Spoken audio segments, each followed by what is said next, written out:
Assalamualaikum warahmatullahi taala wabarakatuh.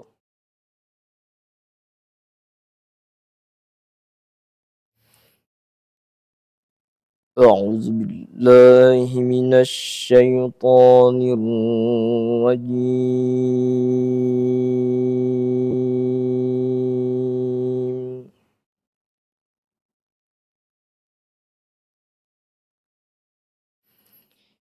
Bismillahirrahmanirrahim.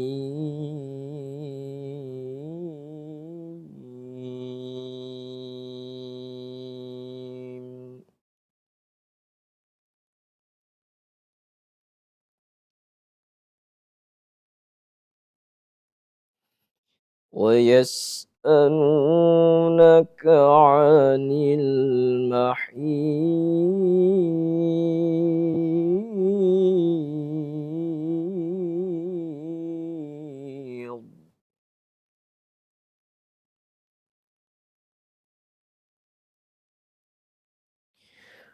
قل هو أذى فاعتزلوا النساء في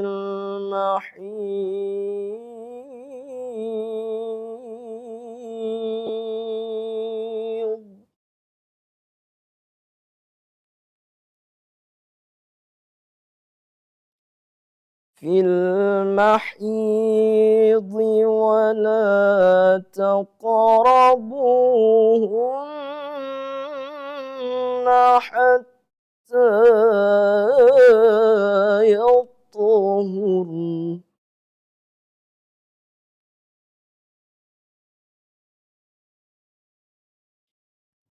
فإذا تطهرن فأتوهن من حيث أمركم الله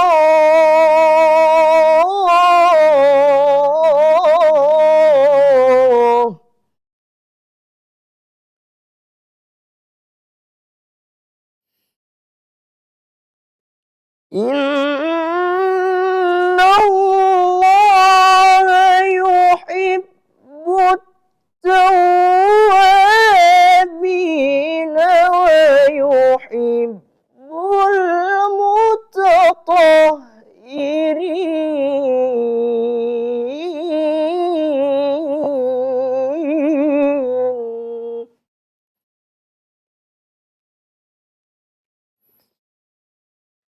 بسم الله الرحمن الرحيم.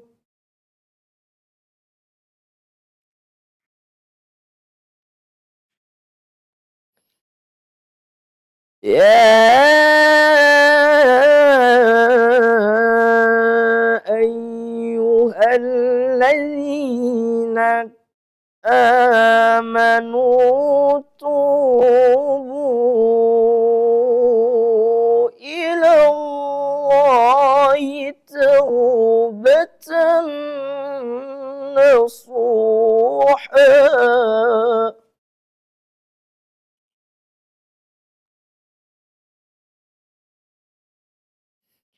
عسى ربكم أن يكفر عنكم سيئاتكم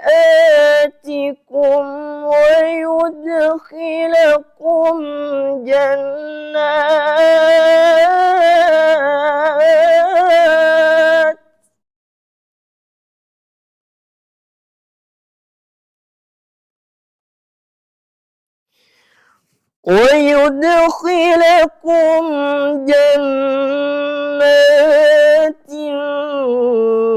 تجري من تحتها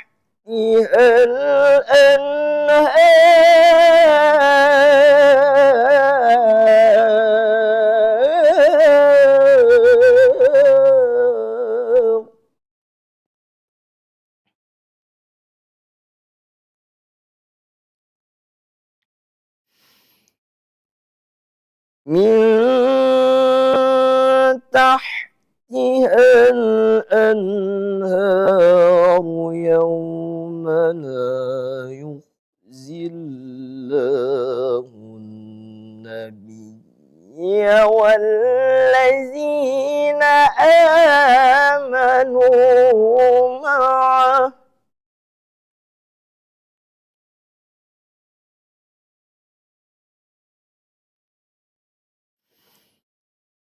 نورهم يسعى بين أيديهم وبأيمانهم يقولون ربنا أتمم لنا نورنا واغفر لنا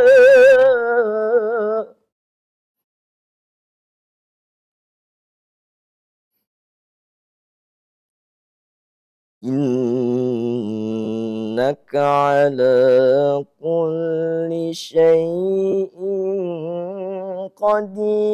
قدير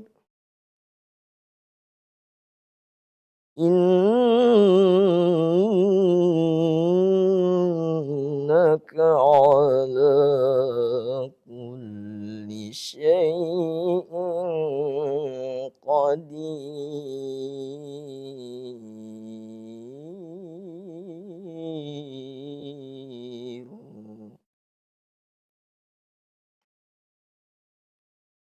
بسم الله الرحمن الرحيم.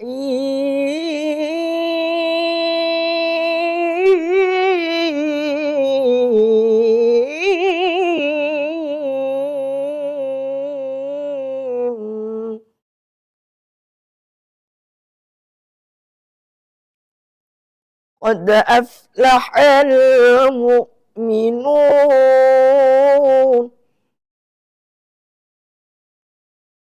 قد أفلح المؤمنون الذين هم في صلاتهم خاشعون.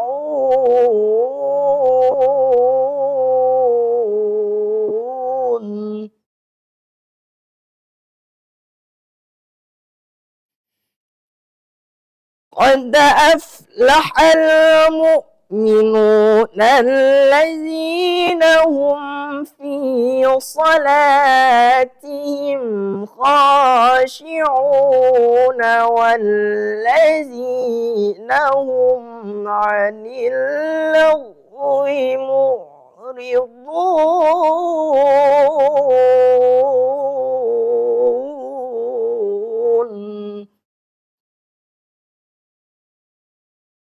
والذين هم عن اللغو معرضون. صدق الله العظيم. Assalamualaikum warahmatullahi taala wabarakatuh.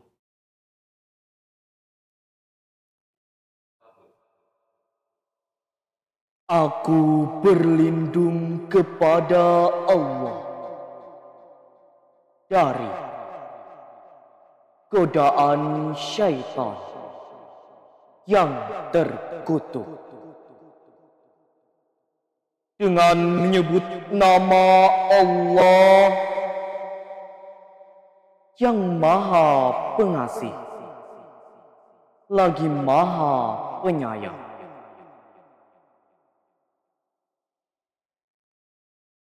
Dan mereka menanyakan kepadamu, Muhammad, tentang haid.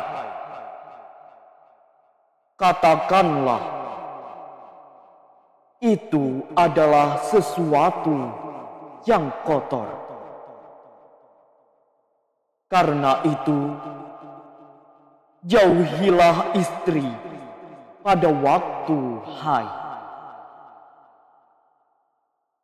Dan janganlah kamu dekati mereka sebelum mereka suci. Apabila mereka telah suci, campurilah mereka sesuai dengan ketentuan yang diperintahkan Allah kepadamu. Sungguh, Allah menyukai orang yang bertaubat dan menyukai orang yang menyucikan diri.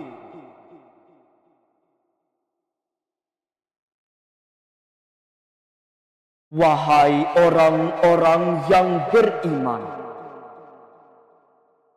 bertaubatlah kepada Allah dengan taubat yang semurni-murninya. Mudah-mudahan Tuhan kamu akan menghapus kesalahan-kesalahan kamu dan memasukkan kamu ke dalam surga-surga yang mengalir di bawahnya sungai-sungai. Pada hari ketika Allah tidak mengecewakan Nabi dan orang-orang yang beriman bersama dengannya,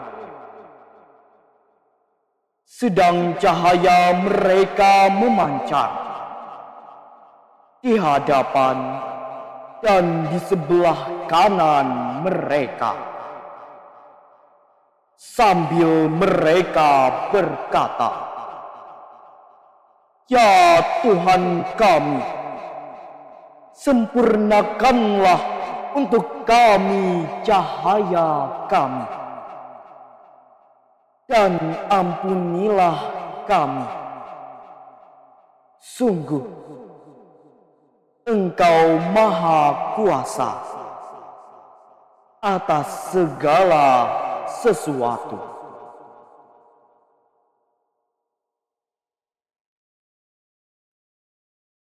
Sungguh, beruntunglah orang-orang mukmin, yaitu orang-orang yang khusyuk dalam salatnya, dan orang-orang yang meninggalkan perbuatan dan perkataan yang tidak berguna. Maha suci Allah dengan segala firman-Nya.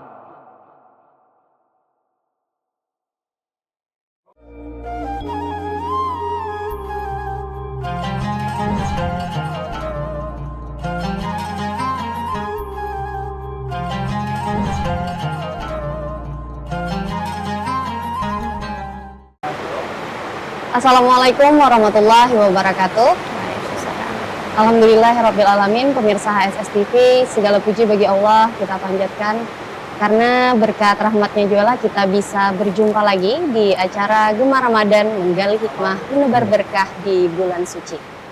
Tidak terasa hari ini kita sudah memasuki di pertengahan Ramadan ya Kak Suli ya? Iya, yang ke-15 ya. Ya betul sekali. Dan alhamdulillah tema yang akan kita bahas pada hari ini mengenai sucikan hati, jangan malu rehabilitasi. Iya, betul sekali, karena narkoba ini merupakan masih ancaman yang berbahaya untuk generasi muda sekarang. Iya, jadi para penggunanya ini nih masih menjadi masalah besar nih ya di masyarakat. Iya. Dan sayangnya masih banyak para penggunanya yang mungkin enggan untuk rehabilitasi. Iya. Dan untuk membahas hal itu saat ini sudah hadir nih bersama kita di studio ada Dr. Rizka Mahmudah. Assalamualaikum. dokter. Waalaikumsalam warahmatullahi wabarakatuh. Salam pemirsa HSSTV. Kita sudah di pertengahan Ramadan. Iya betul. Semoga kita sampai di ujung nanti. Gitu aja deh. Semoga kita selalu diberikan kekuatan ya untuk Amin. berpuasa dan Ya, ibadah-ibadah amin. yang lainnya. Pasti harus itu ya. Mungkin boleh perkenalan dulu nih dokter, jabatannya di BNN sebagai apa gitu? Oke. Silahkan. Teman-teman pemirsa HSS ada sebutan khususnya untuk teman-teman? Sanakominfo. Sanakominfo. Salamkom. Sanakominfo. Sanakominfo. Iya. Oke. Para teman-teman Sanakominfo, perkenalkan saya Rizka Mahmudah, dokter klinik pertama BNN Kabupaten Hulu Sungai Selatan. Di sini saya selaku Katim atau Ketua Tim untuk Rehabilitasi di BNN Kabupaten Hulu Sungai Selatan, juga selaku dokter fungsionalnya di klinik pertama BNN Kabupaten Hulu Sungai Selatan, juga sebagai penanggung jawabnya di klinik pertama BNN Kabupaten Hulu Sungai Selatan.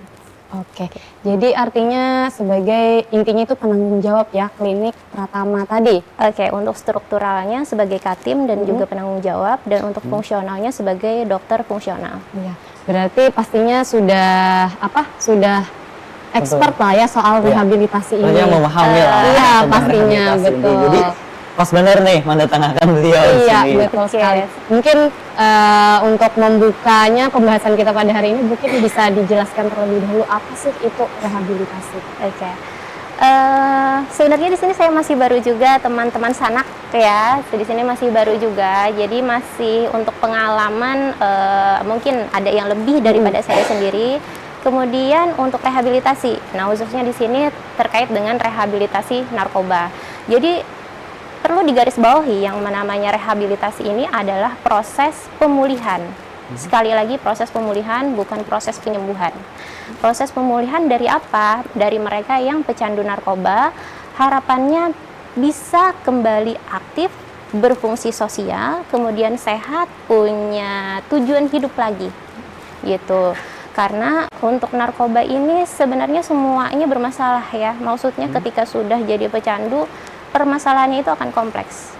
Entah dari kesehatannya itu pasti, mentalnya juga, kadang keluarga juga kena, lingkungan sosialnya kadang mereka jadi mengurung diri. Jadi proses rehabilitasi ini sangat penting. Itu adalah titik awal bagi mereka pecandu narkoba untuk bisa apa? Untuk bisa kembali menata masa depannya. Seperti itu. Kalau prosesnya itu bagaimana, Bu? Proses rehabilitasi. Apakah dia tinggal di BNN atau Iya. dia setiap minggu atau setiap bulan atau bagaimana? Oke, jadi gini teman-teman Sanak, bener nih, mungkin ada beberapa teman-teman Sanak yang belum tahu juga gimana sih proses rehabilitasi itu. Berdasarkan pengalaman kita ketemu sama beberapa klien, ada mereka yang beranggapan rehabilitasi itu yang pernah kamu dengar kayak apa sih? Dikurung, katanya. Ada bahkan yang berpikiran sampai apa? Katanya di strum. Iya.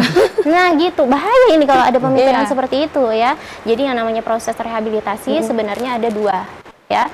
Kita lihat dulu nih dari prosesnya dan juga apa sih yang direhabilitasi. Apa sih yang direhabilitasi? Jadi rehabilitasi itu ada dua, ada yang namanya rehab medis, ada yang rehab sosial.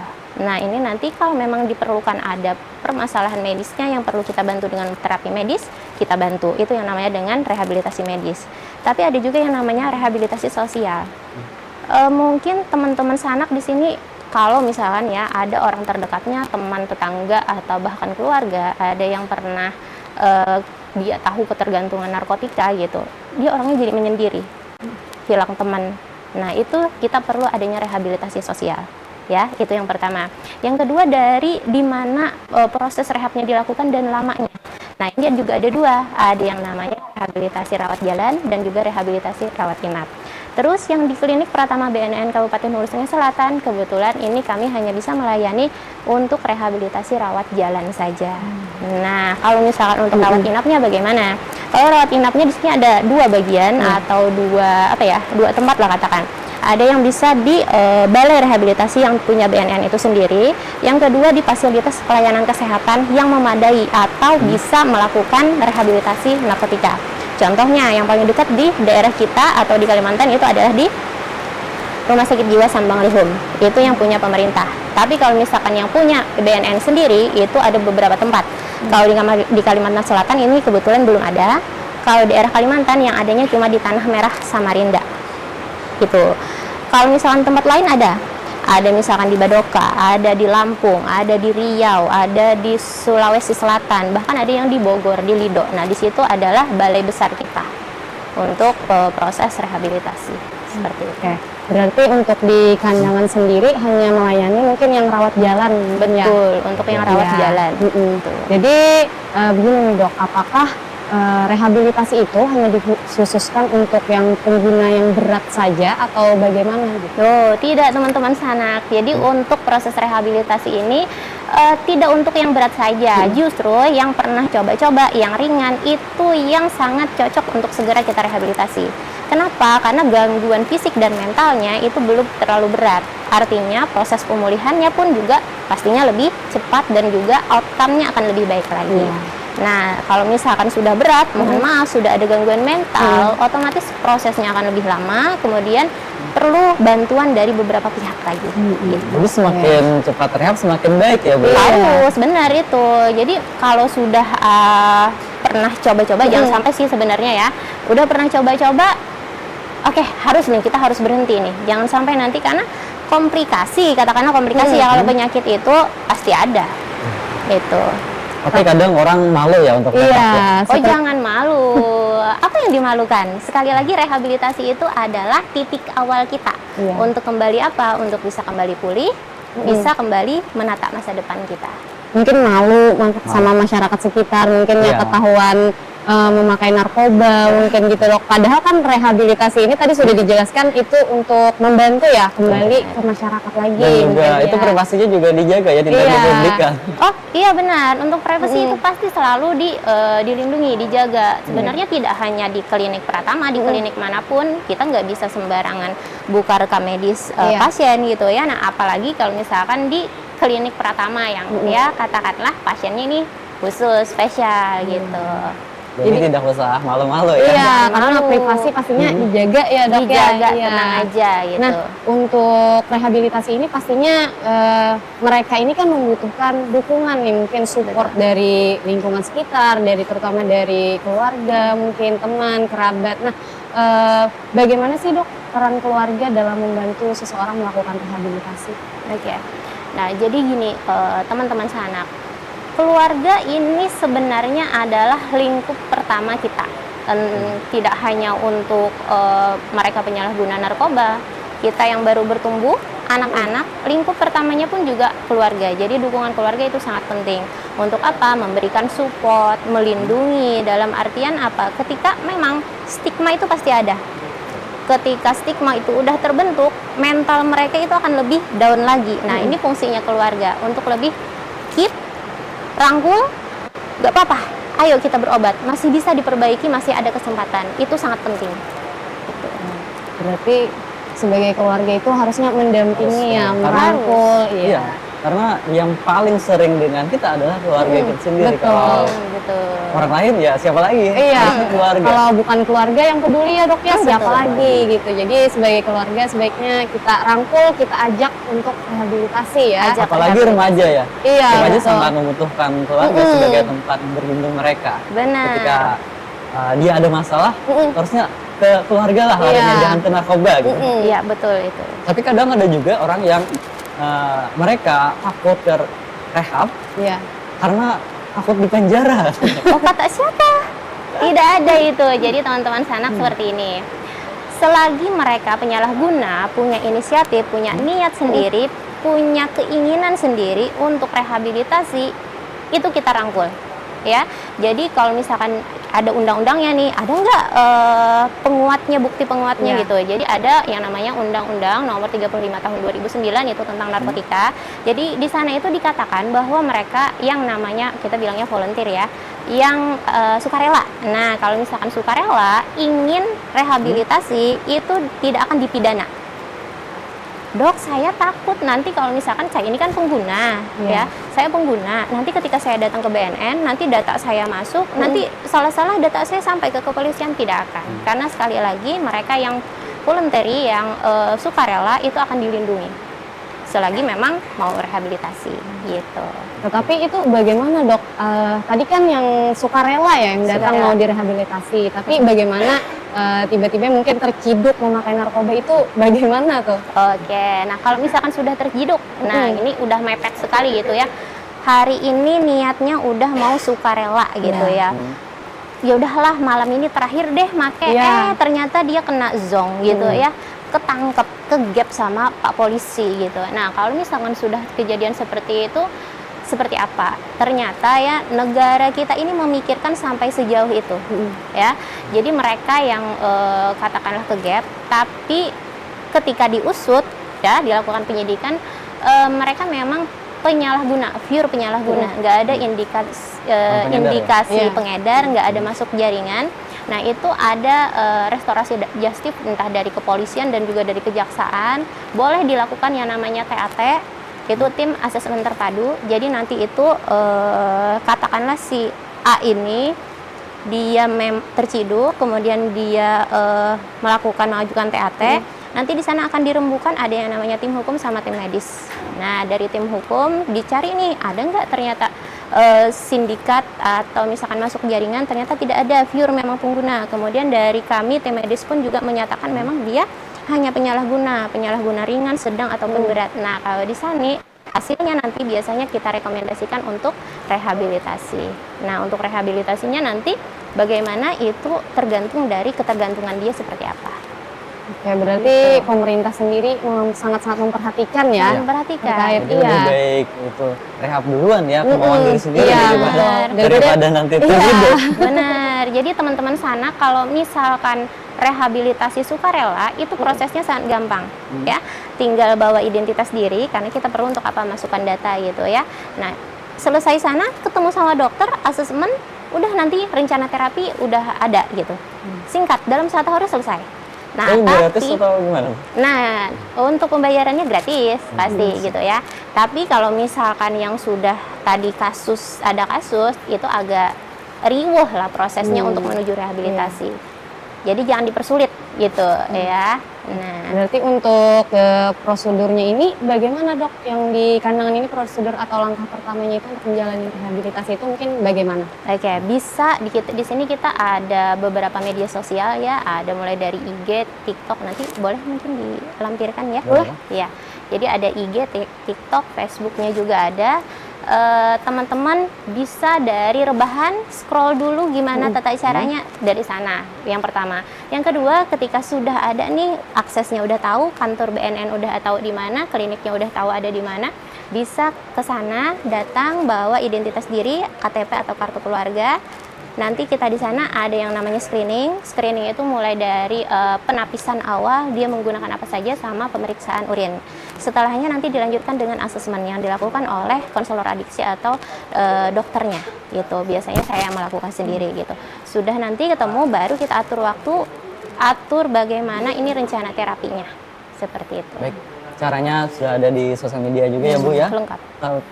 Untuk lokasinya ada di pusat kota nih, dekat dengan Jembatan Raudin, di dekat rumah sakit dulu ya? Iya, Rumah sakit di lama. bawah jembatan dekat sana ya lah. Iya, lokasinya sudah dekat, di Iya. pusat kota, terus gratis juga, tapi kadang masih ada aja yang malu-malu untuk datang. Oke, nggak apa-apa itu. Kalau tadi kan disebutkan ada beberapa rehab, Ya. ada rehab medis, ada juga rehab sosial. Nah, kalau rehab medis dan rehab sosial itu seperti apa tuh? Kembali Perbedaannya perbedaannya ya. Jadi yang namanya kecanduan ini permasalahannya itu ada di permasalahan fisik dan juga permasalahan mental ya. Nah jadi kalau misalkan biasanya ada gini contoh ya, dia udah menggunakan lama, ketika dia pengen berhenti itu pasti ada yang namanya gejala putus zat. Gejala putus zat itu macam-macam keluhannya, mulai dari sakit badan, sakit punggung, bahkan ada yang sampai sakit gigi. Bahkan saking parahnya nanti ada yang sampai kejang. Nah makanya kalau misalkan dia masih ringan sedang, biasanya keluhan itu akan ringan, masih bisa kita atasi dengan obat-obat minum. Nah tapi kalau misalkan dia itu keluhannya sudah berat, itu perlu pengawasan dari tenaga kesehatan yang terlatih. Nah makanya kalau misalkan gejalanya berat, pilihannya adalah rawat inap. Itu yang namanya terapi medis. Yang kedua, untuk terapi sosial, di sini bagaimana cara kita bisa memberdayakan orang itu lagi. Sekali lagi, mereka yang biasanya menyalahguna itu pasti ada perasaan satu. Dia makainya karena apa?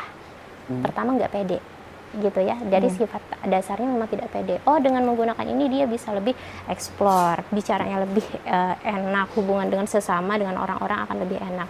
Ketika misalkan mereka tidak atau stop menggunakan, nah kembali lagi dia menarik diri. Itu yang pertama. Yang kedua, biasanya mereka akan lebih menyendiri, senang sendiri, sulit untuk berbaur. Nah, kalau seperti ini, kondisi seperti ini dibiarkan saja, kira-kira dia seorang ayah, gimana mau cari nafkah? Nah, mengembalikan kondisi seperti itu yang namanya perlu rehabilitasi sosial. Seperti itu. Ada yang namanya MICBT, nama metodenya gitu ya. Motivasi intervensi, memberikan motivasi.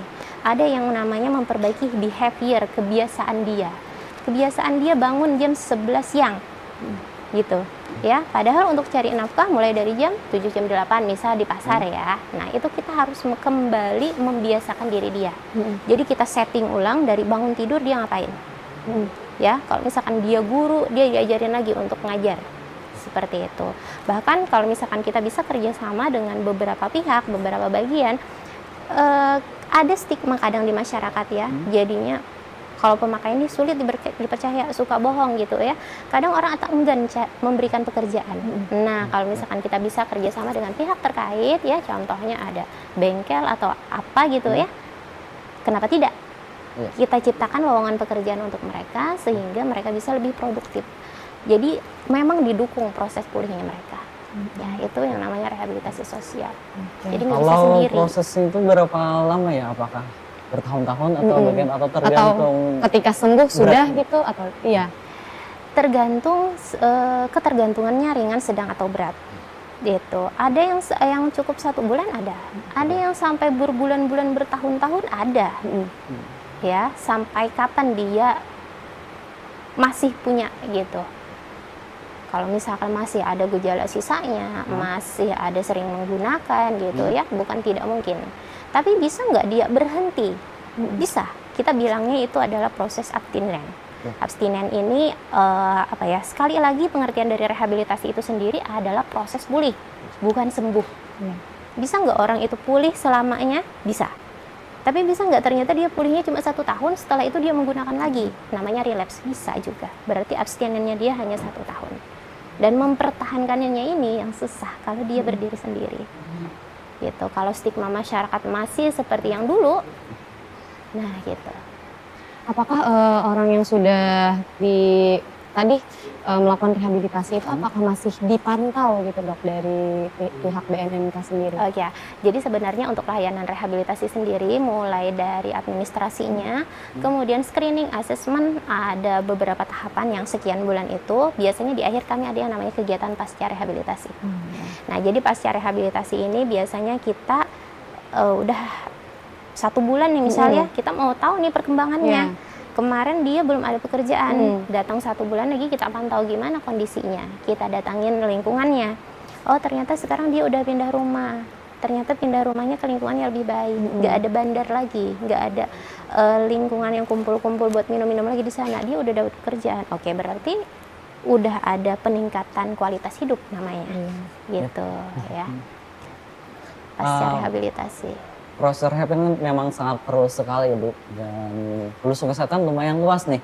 Apakah dari BNN mungkin ada pengkaderan mungkin di beberapa titik pemuda-pemuda yang mana mereka akan mengajak orang-orang yang dekat mereka yang muslim untuk rehab? Oke. Teman-teman Sanak, jadi untuk BNN Kabupaten Hulu Sungai Selatan sebenarnya cakupannya bukan bukan Kabupaten Hulu Sungai Selatan saja, tapi Kabupaten Tapin juga. Jadi kita di sini ada 2 kabupaten ya, karena sebenarnya untuk BNN ini sendiri belum ada di semua kabupaten. Nah, terkait untuk pengkaderan, benar ada pengkaderan. Kita di sini kalau di puskesmas namanya kader, kalau di BNN di Klinik Pertama itu namanya adalah AP atau agen pemulihan. Kalau di puskesmas namanya Posyandu, kalau di kita namanya adalah IBM, intervensi berbasis masyarakat. prosesnya hampir sama. Jadi para kader atau AP itu kita latih gitu ya. Kita latih penyalahguna itu cirinya seperti apa sih, cara menanganinya, cara pendekatannya seperti apa, itu kita coaching, kita kasih bimbingan teknis, kemudian kita turunkan mereka ke masyarakat, lingkungan kalian, silahkan petakan. Yang paling sering banyak orang kumpul-kumpul yang menurut kalian bisa kita ambil untuk dijadikan klien di mana. Nah itu ya. Jadi dari mereka nanti mereka sendiri yang akan memberikan kayak ya katakanlah sosialisasi ya kalau di puskesmas ya. Nah sosialisasi, kemudian jikalau mereka ketemu yang memang kasusnya ketergantungannya berat, mereka bisa melakukan rujukan ke klinik Pratama. Jadi untuk kondisi ringan aja yang untuk mereka gitu. Iya. Kalau kita menemui orang yang mabok tapi kita belum menjadi kader nih, nah kira-kira tips atau apa yang harus kita lakukan? Oke, jadi kalau misalkan di kami itu juga ada yang namanya tim pencegahan. Nah, tim pencegahan ini biasanya mereka rutin ada banyak sekali schedule atau jadwal untuk sosialisasi ke masyarakat gitu ya. Nah, dari sini harapannya ketika misalkan ada informasi ketemu atau apa, mereka bisa entah melaporkan ke agen pemulihan itu atau bisa langsung ke kami gitu. Kalau misalkan ke agen pemulihan menurut saya lebih enak ya, karena sesama masyarakat, sesama tetangga gitu. Laporkan aja ke AP, nanti AP yang akan menindaklanjuti. Nanti misalkan mereka lakukan pendekatan, kemudian ada screening, ternyata screeningnya ringan, itu mereka akan bisa menggait sendiri. Kalau misalkan yang sedang berat, biasanya mereka akan mengarahkan ke klinik Pratama. Seperti itu. Jadi disampaikan aja ya. Disampaikan aja. Tapi infonya harus akurat-akurat. Iya, gitu. Jangan cuman yang katanya Yang harus melihat sendiri. Gitu. Karena orang yang melaporkan itu memang karena dia peduli dengan teman-teman. Betul. Dan teman-teman itu melihat langsung itu mungkin ada perubahan perilaku sebagaimana, terus atau melihat langsung konsumsi, jadi dia peduli pada temannya, lalu menyampaikan hal itu.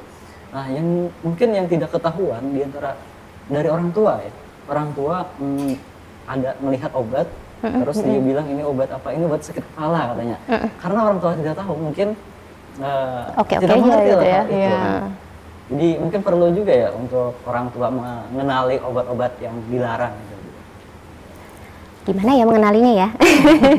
Oke, jadi kalau misalkan di sini kita perjelas dulu ya, ada yang namanya penyalahgunaan narkotika, ada yang namanya penyalahgunaan obat-obatan.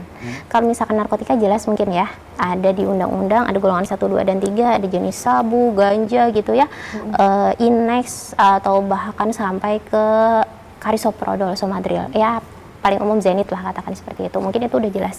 Tapi kalau misalkan obat-obatan ini ada yang mereka salah gunakan, ada gitu ya. Contoh ada obat batuk, obat anti nyeri yang harusnya resep dokter diminumnya 3 kali sehari, mereka konsumsinya berapa? 3 kali 1 keping. Nah gitu, jadi satu gini, ada nggak dok yang sampai 30 biji? Ada yang sampai 50 biji sekali konsumsi, ada gitu ya. Nah jadi gimana nih caranya buat orang tua agar lebih apa ya, lebih tahu kondisinya. Ya lihat dulu anaknya memang beneran sakit atau tidak gitu. Kalau misalkan udah sakit, ya kenapa harus didampingi dong ke klinik kah atau ke puskesmas untuk memang benar-benar tahu kondisinya. Kalau misalkan ternyata bisa beli obat sendiri, oh dasarnya apa? Anak-anak bisa beli obat sendiri gitu. Dasarnya apa? Dapat di mana deh obatnya ini? Beli untuk apa? Gitu. Kalau perubahan perilaku atau karakter itu ciri-cirinya seperti apa tuh? Perubahan perilaku yang pengguna baru ya? Iya, biasanya mereka lebih senang menyendiri itu ya. Ada beberapa jenis zat tertentu atau obat tertentu yang bisa mempengaruhi emosi mereka, jadi lebih meledak-ledak, ditanya dikit udah ngegas gitu ya, ada yang seperti itu juga. Kemudian yang paling umum itu sih, lebih menyendiri, maksudnya ketika sebelum-sebelumnya mama buka pintu masuk kamar nggak apa-apa, tapi kok sekarang pintunya dikunci, ketika masuk kamar kok yang keluar kepalanya aja gitu. Nah, ada apa di kamarnya gitu. Kalau fisiknya juga ada. Kalau perubahan fisik itu pasti, apalagi misalkan sudah pengguna lama ya, dari ujung rambut sampai ujung kaki, katakanlah kayak terjadi penuaan dini gitu. Kalau misalkan yang sifatnya dihisap, kadang gigi banyak flek-fleknya gitu, kayak itu tadi terjadi penuaan dini yang kadang sama-sama nih temennya 20 tahun, ini masih muda kok, ini udah kayak 40 gitu. Ya. Jadi kalau mau awet muda jangan konsumsi. Jangan, karena soalnya dampak dari menggunakan narkoba itu sangat nyata ya, Iya. terlihat. mungkin. Itu yang terlihat. Organ dalamnya pun pasti juga ada yang bermasalah. Jantung, paru-paru itu pasti. Berarti narkoba ini sangat berbahaya ya, Dok. Sangat Jadi berbahaya. jangan coba-coba. Mungkin ya. Itu ya, selain membahayakan untuk diri sendiri juga bisa membahayakan untuk orang lain juga. Iya. Iya. Bahaya gitu, karena kalau misalkan sudah dalam kondisi yang tidak stabil, udah gangguan, ada gangguan mental, sekali lagi yang namanya penyalahguna ini permasalahannya itu selain di fisik juga di mentalnya. Ya, pasti akan menimbulkan kerugian pada orang lain. Misalkan dia marah, temperamen atau apa gitu, terjadi tindakan pemukulan, kan? Ya, oke. Mungkin terakhir nih ya, Kak Suli ya. Ya. Pesan-pesannya nih Bu Dokter untuk menghindari narkoba mungkin kepada pemirsa HSS TV. Untuk menghindari. Oke, jadi sanak pemirsa HSS TV, jangan pernah mencoba sesuatu yang memang kita tidak tahu. Kalau misalkan kita tidak tahu narkoba itu seperti apa, kita cari tahu dulu, bukan langsung mencoba. Cari tahu dalam artian apa itu narkoba, kegunaannya apa, bahayanya apa gitu. Kalau menurut saya di sini googling internet itu kalau kita bisa memanfaatkannya dengan sebaik-baiknya itu adalah ladang perpustakaan yang sangat luas. Tuh. Tapi jangan pernah coba-coba. Gitu. Kemudian untuk rehabilitasi ini adalah titik awal bagi teman-teman yang menjadi penyalahguna. Gak ada alasan terlambat, ringan, sedang, bahkan berat pun bisa kita usahakan. Selagi apa? Ada niat yang kuat, kemudian dukungan keluarga, juga cari tempat rehabilitasi yang tepat. Seperti itu. Oke. Pembahasan kita hari ini sungguh luar biasa ya, Dokter ya. Sama-sama. Iya. Jadi intinya kesimpulan yang bisa kita ambil pada hari ini adalah kita telah belajar bahwa rehabilitasi bukanlah sesuatu yang memalukan ya Kak ya. Kan. Ya, tetapi justru langkah berani untuk memperbaiki diri dan kembali ke kehidupan yang lebih baik. Jadi intinya rehabilitasi itu tadi bukan artinya memulihkan ya lah ya. Iya, proses pulih. Iya, proses pulih untuk kembali ke masyarakat. Jangan sampai masa depan kita rusak hanya Iya. karena narkoba. Yang lebih baik kita yang belum Jangan sampai. coba-coba, Iya, jangan tidak sampai. usah penasaran, cari mungkin circle pergaulan yang sehat lebih lah baik. ya. Terus kalau lagi ada masalah bisa lari ke orang tua atau ke teman-teman yang sehat, dan yang sudah ayo rehab. Tidak ada kata terlambat. Iya, betul. Gitu, Dan gimana pun mungkin- kondisinya. Ya, jika ada seseorang yang di lingkungan kita mungkin kita curigai menggunakan narkoba, jadi mari kita ajak untuk rehabilitasi ya. Dan mari kita dukung mereka, mari kita rangkul, dan bukan malah memberikan stigma negatif yang justru membuat mereka semakin terpuruk. Ya. Dan dengan dukungan keluarga ya Kak Sulia, Ya. teman-teman dan lingkungan sekitar, rehabilitasi yang tepat, setiap orang bisa kembali ke kehidupan yang lebih sehat dan bermakna. Jadi sucikan hati, jangan malu, rehabilitasi. Oke. Kami ucapkan terima kasih kepada Ibu Dr. Rizka Mahmudah atas wawasan dan ilmu yang luar biasa pada hari ini ya. Dan semoga ini bisa menjadi wawasan baru bagi kita dan semakin Semoga kita dan lingkungan keluarga kita sehat jauh dari narkoba ya. amin ya rabbal alamin. Dan untuk seluruh pemirsa HSS TV, terima kasih telah menyaksikan tayangan ini dan jangan lupa saksikan besok lagi untuk mendengarkan ceramah ataupun tentang topik-topik menarik yang akan kami angkat di Gema Ramadan, menggali hikmah, menebar berkah di bulan suci. Saya Miranti Mardatilah dan Saya Suliansa. bersama Dr. Rizka Mahmudah pamit undur diri. Wassalamualaikum warahmatullahi wabarakatuh. Wabarakatuh.